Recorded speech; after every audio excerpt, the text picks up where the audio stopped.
In case you haven't heard, the National Association of Realtors settled on $418 million in their lawsuit. Everybody just kind of took it and moved on and didn't say a word, right? Completely wrong. That's been nothing but the topic of discussion over the last few days. So, of course, we've got to talk about it today as well. We're going to go into what it means, how it's going to impact, what buyer agent comp is going to look like, what some of the pitfalls are going to be, what it looks like in the current market and in future markets. We're going to hit all of that here for the next 12 to 15 minutes or so. Let's bring in Zach Jones. Buddy, this ought to be called the elephant in the room, because this one's like talking about politics, especially if you're a lender. So, Zach and I, we have our opinions and we share them, but at the same time, it's like, please don't take this personal. Like, please don't take this as like one way or another. It's just more brainstorming and collaboration, because this is a topic that is, just so polarizing. You Yep. got agents saying one thing and complaining. You got everybody else saying, ha ha, look at you, serves you right. I don't need you anymore. I never needed you, or I didn't need to pay this much money. You just got a lot of back and forth and people trying to validate and justify their side and their opinion. But big news late last week, man, when this came out. Chad, I don't think that at least in recent memory, I don't think that I've seen more misinformation kind of bandied about on social media and in different internet groups. And I'll say misinformation, and then also premature emotional reactions to an action.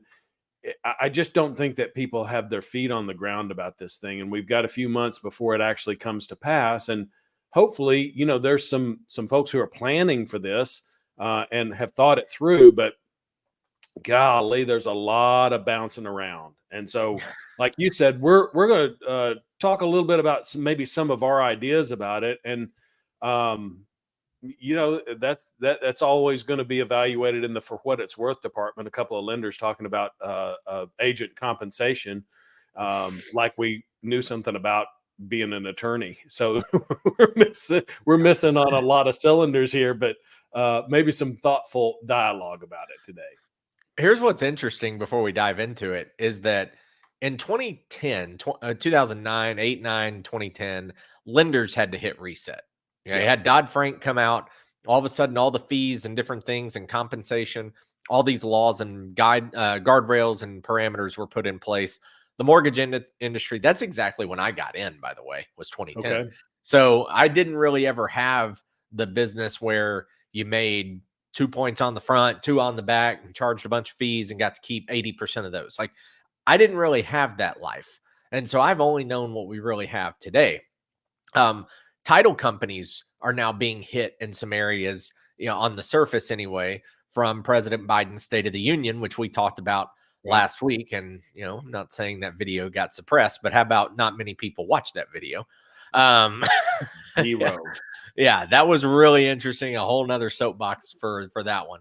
Learned our lesson though, didn't we? Yeah, we did. Yeah, if you wanna play in the sandbox and make your own rules, you better bring your own sand, is what it is. So, In your own box. yeah, exactly. And then now all of a sudden realtors are, in the last year, I don't remember the exact date, but these lawsuits started now. Some of the settlements and different things and rules are starting to leak out and come out, and what's going to be in place going forward. First, the good ones are going to make it. Okay, they're going to adapt. They're going to figure it out, and they're going to be just fine. There may be some more hurdles. You may have to do a little more convincing or selling, or work a little harder sometimes for the same money, but the good ones are going to figure it out, just like the mortgage industry. The bad ones are going to fall out. They're going to give up. They're going to throw in the towel. They're not going to do this anymore. So we've had some different things there, but 418 million bucks. That's the number. The three bullet points we kind of wanted to discuss is, buyer agents here. It's no longer going to be listed, the compensation for a buyer broker in the MLS. So that's one thing kind of right off the bat. It's not going to be labeled right now. You can see it. Like, you go in there, When you search for homes, and we've talked about this on previous episodes, if you're a buyer broker or agent, you see how much money is getting paid if you go sell this house to someone. Well, and so it doesn't say this rule, the way that we're understanding it, doesn't say that um, it doesn't exist. And this is the emotional overreaction, right? Is that, Right. oh, there's no agency commission for the buyer side. It doesn't say that it doesn't exist. It just says it can't be advertised or stated in the MLS listing. And there's also, I saw some language about third-party aggregators. So that might also prohibit it from being listed in homes.com and Zillow and some of these larger information aggregators. But it doesn't mean it's going away. It just means that it has to be chased down a little bit more, and it's not automatically assumed, which was part of the big picture of this lawsuit. So, if you don't have an unlimited data plan as an agent, you better get one, because there's going to be a whole lot more text messages about, hey, what's going on 123 Maple Street, and that's code for how much is the seller paying in real estate commissions to the buyer's agent, right? I mean, Yeah, that's true. you just got to be realistic about these communications and about the customs and the way that the real estate business has always been done. This will change the way that it's expressed. It'll change the way that it's negotiated. It'll change the way that it's talked about with clients. It'll change the transparency of things, but it may not actually change very much depending on the state that you're in. And I'm going to say, depending on the broker that you work with, Could be. I'm sorry, the brokerage that you work Right. for. Like a Keller Williams or a Remax or a Century 21 or so forth, or a mom and pop or a regional Yep. office. They could all have different spins or takes. Kind of Can like I hit when can I hit that point real quick, Chad? yeah, Because I think that a lot of what the real estate industry is is facing in all this and trying to figure it out is exactly harkens back to what Chad was talking about in 2010. Is uh, number one, there's kind of some notions in my mind that the real estate industry didn't self-govern the way that they should have, in the same way that the mortgage business didn't self-govern in the way that they should have.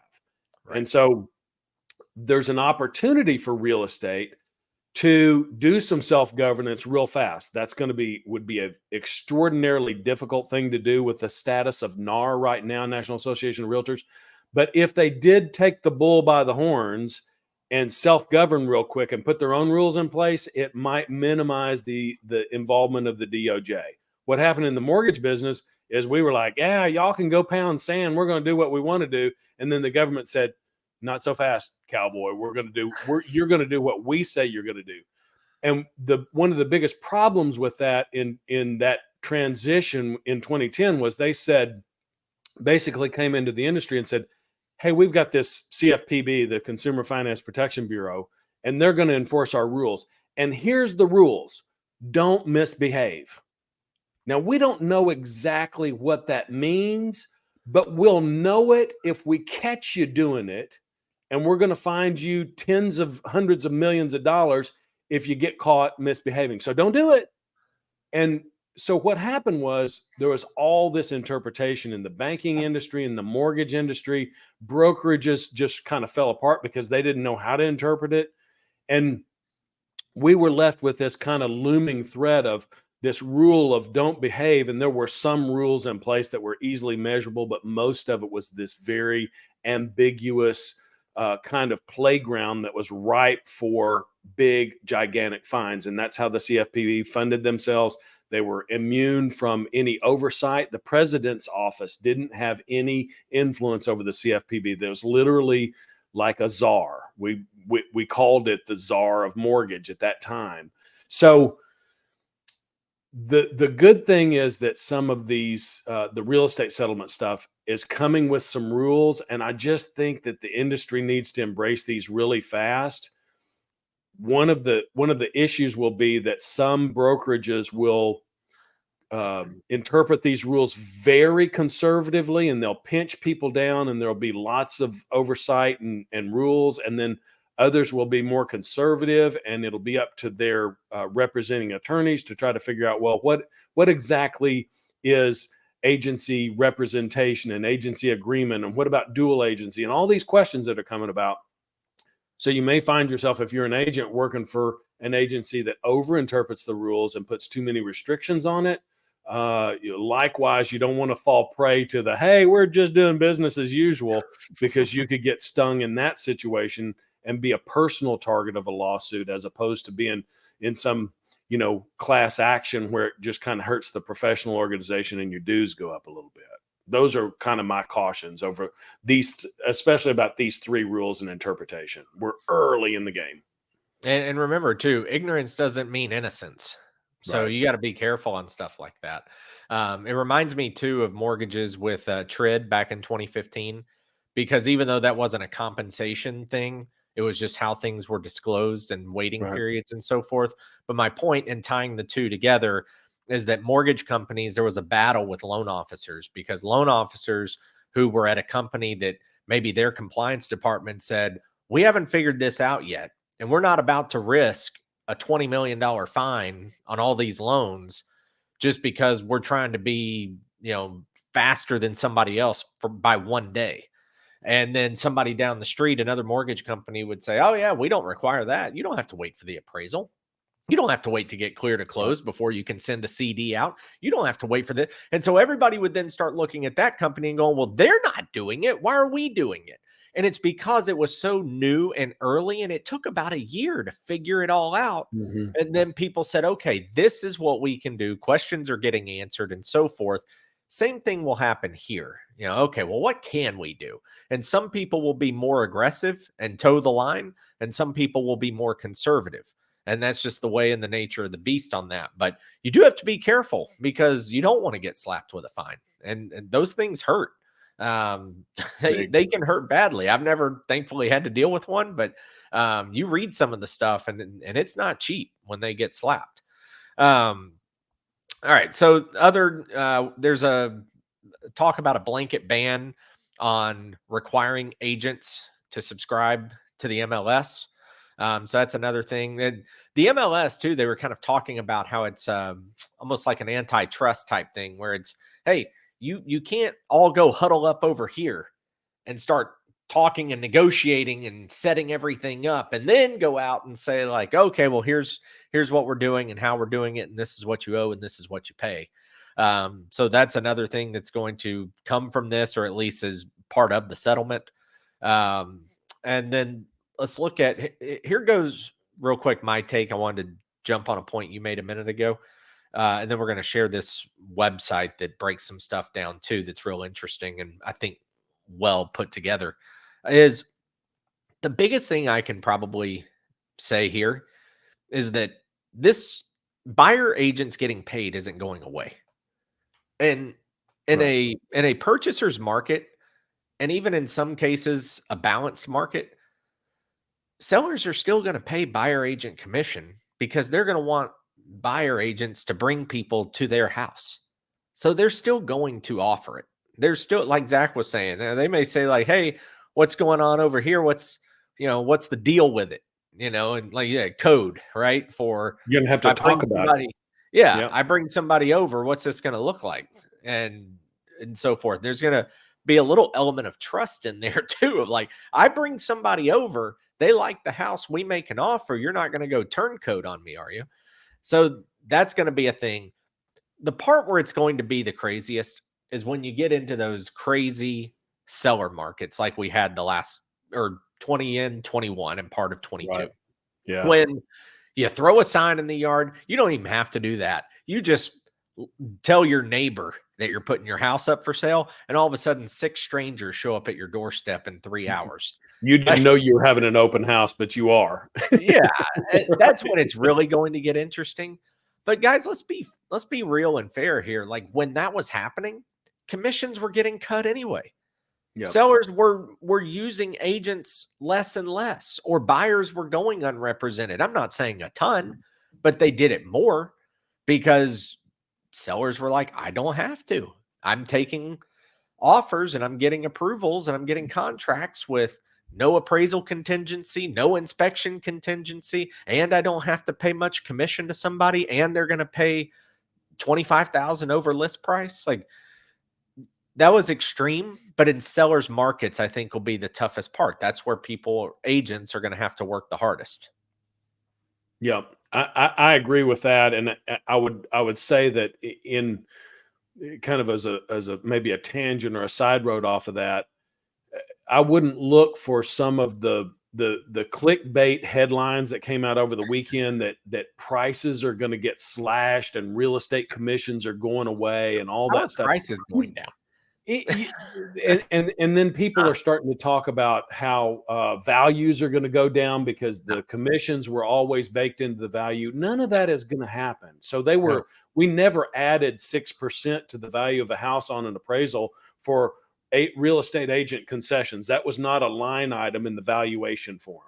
It just didn't exist. So it was always a part of the deal, and we knew that it was baked in, but that's not an explicit value to the house. No. So, and you got to understand that if I'm a seller of a property and I decide that I'm going to be greedy and I'm going to give 2% to my listing agent and I'm not paying any buyer's agent commission because I got a peach of a property and they can fend for themselves.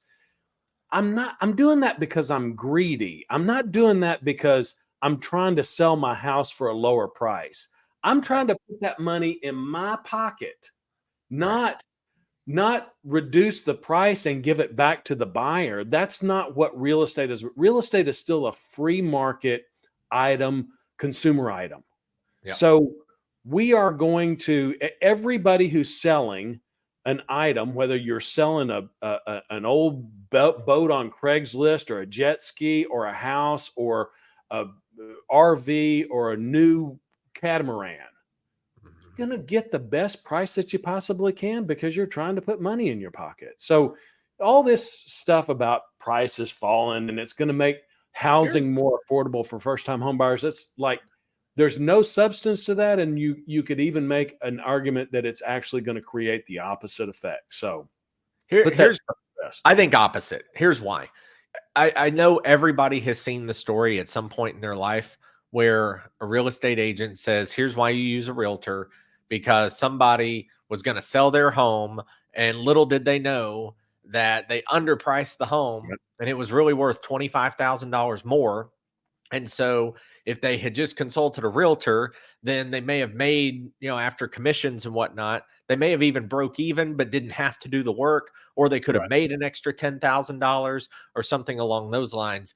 I understand the sales pitch on that. And I'm not debating, what you need to do to try to make a pitch, and you take one scenario and use that as your story and your example and so forth.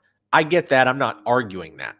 But what I will argue is that in this world, in America, and with homeowners, especially homeowners, generally, your for sale by owner people who think they don't need a realtor never, ever think their stuff is worth less than it actually is. They always think it's worth more. Yeah. So really, in my opinion, when those things happen, people are overpricing their homes, and then they don't want to hear the reality shot of you're never going to get that. You're never going to get that at all. I just wanted to throw that in because I know that's used sometimes as a sales pitch, and I get it. I understand it and the angle. And maybe it has happened before where somebody cut themselves short. But overall, like Zach was saying, prices are going to still be listed at what they probably were going to be anyway, if not higher, because people think their stuff's worth more. No. Let's share this real quick before we wrap it up. So let me get this banner out of the way here. All right. So this is our good friend Barry Habib, an MBS Highway. You can see how great rates are doing as of Monday morning. This is when this is being recorded, or Monday afternoon, because Barry's basically telling us to lock. So or at least lean that direction with the way rates have gone since Thursday, Friday, and as of Monday. So he talks, though, about the NAR settlement, and I apologize, this little box here won't get out of the way, and I couldn't figure out how to move it. But if you look here and read through, so he talks about the lawsuit, changing the cooperative compensation agreement. Previously, home was sold 6%, predetermined split, blah, blah, blah. There would be fields displaying broker compensation. That's going to be eliminated. But again, not going away, just the box is going to go away. Buyer agent compensation still be allowed, can be negotiated. They cannot be predetermined. So again, it can't be set prior to the negotiation. They'll go into effect mid-July 2024, so coming up in 4 months, about 120 days. But it can still be paid by the buyer. And again, it's going to come in, it's going to be a seller concession, something that could raise costs for the buyer if it's not built into the deal, meaning if they got to pay their down payment, closing costs, and buyer agency costs out of pocket. It's unclear, he says, how it will impact home prices. Sellers could become more flexible since less commission is being paid. I see that, but I more tend to agree with Zach and that they're going to want to keep every dollar that they can. They're still not going to want to give money away, although that'll be the pitch and the angle. And he says here, this is just, it's going to be a bigger focus on how much a buyer is paying in real estate. Seller was paying it. It was always on the seller side. Nobody saw it until the very end. And the media, imagine this, has a lack of understanding of what a buyer agent does. Help you find a home. Now, some of that reduced to online shopping, but they do much more than you think. Now, the question comes into what I've always said, and this is right here where he's leading into it as well. So Barry and myself, I'm not going to speak for Zach, but I think he's similar to this, in that nobody debates that a professional realtor who has good experience, good track record, knows their stuff, and can represent you well. They do a lot. They do a lot of the headache stuff. They take emotion out of things. They help get you the deal. They help negotiate the deal. They give you access to the home. They have their list of vendors and referrals and contacts that they can help. They can look for loopholes or landmines that may pop up on you during a transaction. But what Barry says here is the other piece of it. Same goes for the mortgage world, the title world. Is a buyer going to pay $30,000 on a $1 million sale? And that's where percentages, no matter what industry you're talking about, because Zach and I get paid a percentage also, not a flat dollar fee. We get paid percentages. Higher loan volume, more money for us. Lower loan volume, less money for us. Same with the realtor. So it'll come out to be, is what the buyer agent does in this transaction worth $30,000? And that's where the rub's going to come. Rubber meets the road on that one. Yep.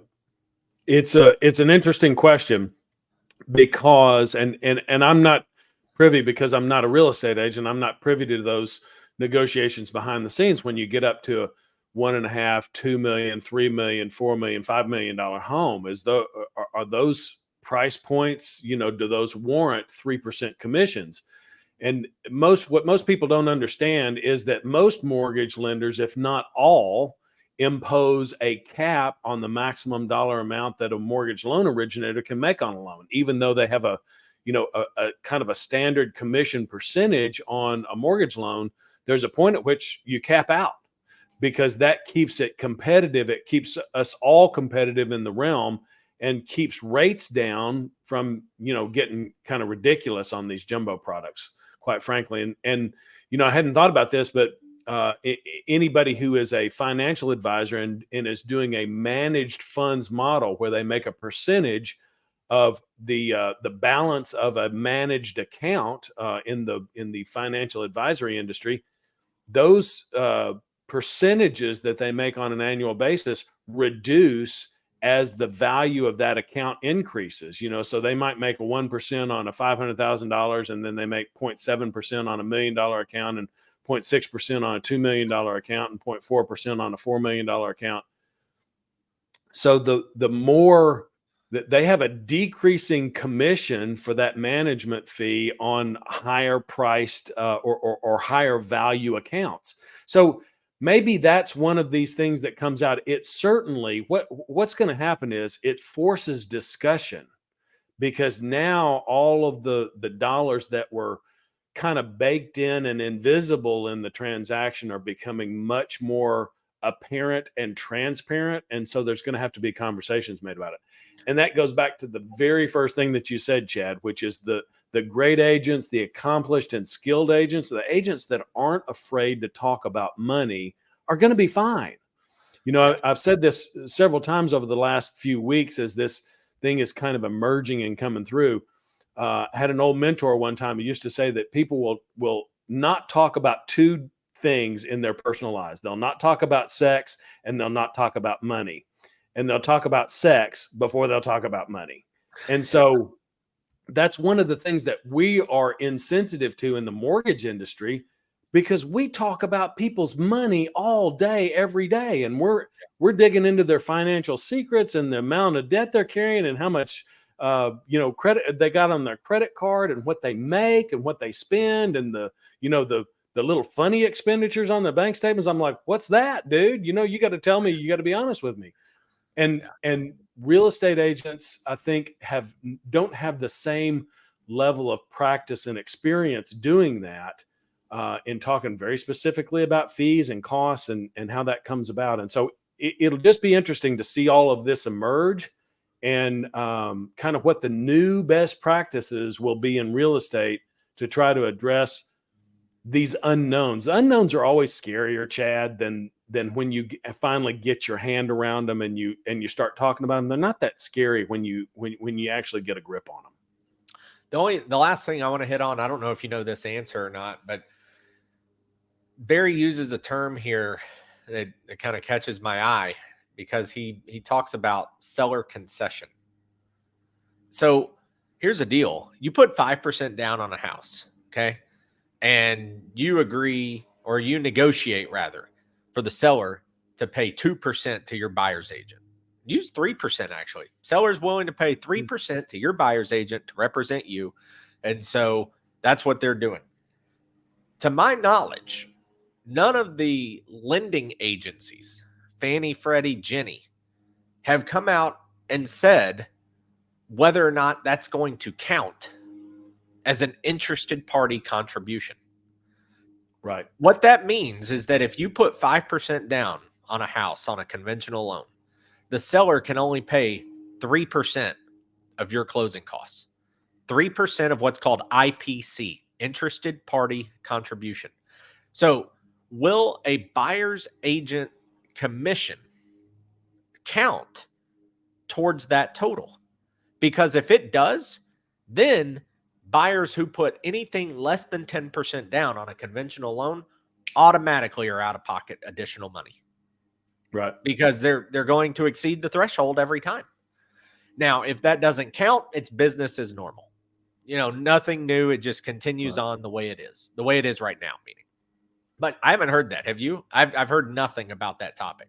There's not been anything in the mortgage news about any consideration or talks, but they have to be happening now that this is becoming officialized. We have to be looking at that for certain loan products. Might not be available on all loan products. I can't see a situation where, an FHA loan product at 96.5% is then going to allow you to finance the upfront mortgage insurance premium into the loan, which brings it up to almost 99%, and then add 3% for seller concessions for seller paid closing costs plus 3%. You're up to 106 or 7% of the actual value of the house. That's not going to happen, but we should see maybe some leniency and some flexibility to allow more of those kinds of situations for those particular circumstances where you have a particularly stubborn or single-minded seller who is not contributing anything toward buyer agency. Yeah. But again, I just think that panicking and thinking that all sellers are going to turn to that is very premature. So there's going to be some adjustment in the mortgage side of things, but a lot remains to be seen about how this is going to play out and see what local customs start to dictate. Everybody took it and ran to the deepest, darkest negative corner possible. Right. And it just won't be that way. I mean, this idea about house prices and crashing and housing and all, it's just not true, guys. It's just silly. dumb. There's still a lack of inventory, to be honest, in this country, from a national scale. But we'll see. The one thing is that if they don't allow that to be outside of the interested party bucket, then you're going to hurt the people who need it the most. And that's first time home buyers, because they're the ones putting down 5% or 3% and so forth. FHA is more flexible. You can go up to 6% seller paid closing costs. And then the last one, that they haven't talked about either is VA. VA does not allow the buyer to pay a commission fee to their agent for representation. It has to come from the seller. So There's whether some VA, panic yeah, in the VA lenders and VA realtors about that too. It's like, come on, guys, just take a deep breath. it'll get worked out one way or the other. Yep. It'll get worked out. So, all right. Well, I tell you what you can do, if you would like, or if you don't mind, if you could help us out, and help us not panic.